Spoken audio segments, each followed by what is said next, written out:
আসসালামু আলাইকুম প্রিয় দর্শক। অন্য মঞ্চের আলোচনায় আজ আমাদের অতিথি হিসেবে আছেন সিনিয়র সাংবাদিক জনাব মুস্তফা ফিরোজ। জনাব মুস্তফা ফিরোজ, আপনাকে স্বাগত জানাচ্ছি। আজকে তো একটা শোকের সংবাদ দিয়ে আলোচনা শুরু করতে হচ্ছে। নিশ্চয়ই আপনি এর মধ্যে শুনেছেন যে বিএনপি চেয়ারপারসন বেগম খালেদা জিয়া ইন্তেকাল করেছেন। তো এ ব্যাপারে আপনার একটা প্রাথমিক মন্তব্য দিয়ে পরে আমরা আলোচনা করব। আজকে আমার মানে দিনটা কিভাবে শুনেছেন কিভাবে বলবো। সকাল 8টা থেকে আমার সাংবাদিক সাইফুল আমাকে বলো যে ভাইয়া শুনছেন নাকি? আমি শুনিনি, কালকে রাত পর্যন্ত তো গভীর উৎকণ্ঠা ছিলাম, জীবনী তো নেই। সাথে সাথে লাভ দিয়ে উঠলাম। আমি এত সকালে উঠি না, কারণ আপনি জানেন যে আমি এখন যেখানে আছি সেখানে তখন সকাল 7টা বাজে। তো স্বাভাবিকভাবে আমি খুবই অবাক হইনি, কিন্তু এমন বেদনায় ভর করলো। অথচ দেখেন, আমি জীবনে কখনো বিএনপি করিনি, বিএনপি রাজনীতি আমি করি না।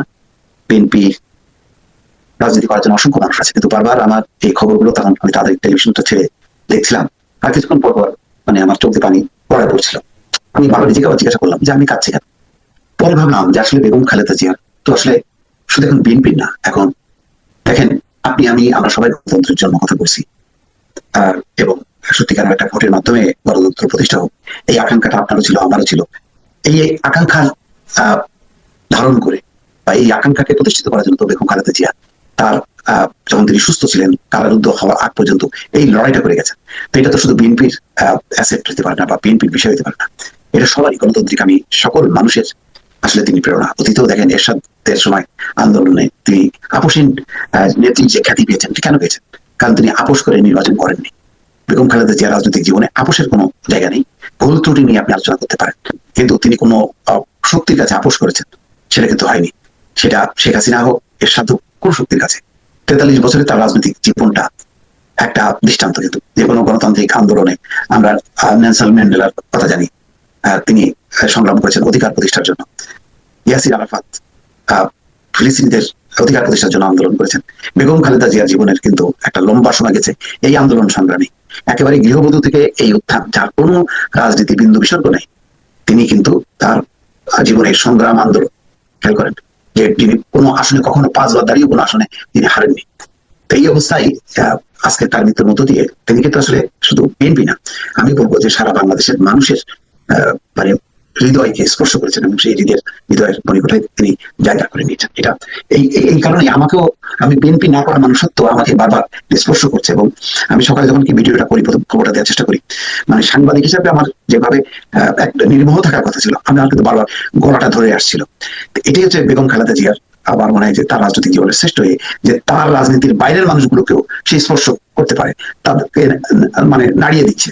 তো আমার ধারণা যে বেগম খালেদা জিয়ার এটা অনুপ্রেরণার একটা জায়গা হয়ে থাকবে বহুকাল বাংলাদেশের গণতান্ত্রিক মানুষের গণতন্ত্র প্রতিষ্ঠার জন্য যারা এই আন্দোলন সংগ্রাম করবে, সেই ইতিহাসের একটা বড় অধ্যায় থাকবেন বেগম খালেদা জিয়া, এবং সেখান থেকে একটা শিক্ষার বিষয় থাকবে।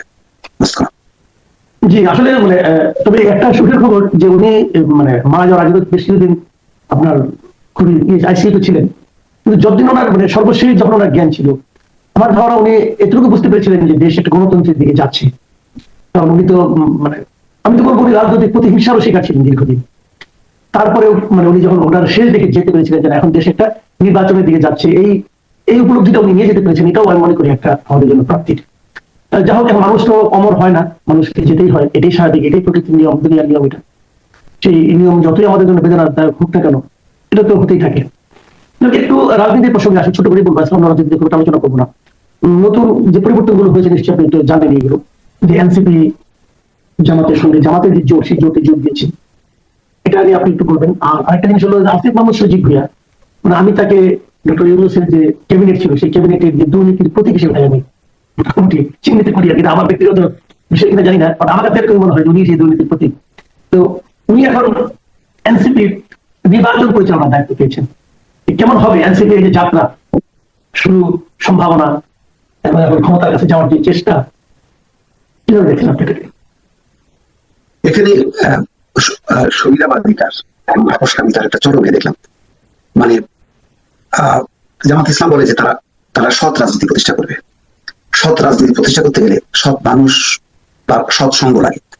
সেই হিসেবে এনসিপি কে যে তারা সঙ্গে নিল, এতে তাদের সেই সততার জায়গাটা আমাদের মাঝে ধাক্কা খেলো। কারণ এনসিপি সুবিধার জন্য আসছে, এখানে কোনো আদর্শ প্রতিষ্ঠার জন্য না। বলছে যে সংস্কার, বিচার, আধিপত্যবাদ বিরোধী, এইরকম এই স্লোগানগুলো তারা নিয়ে নিজেরাই লড়তে পারতেন।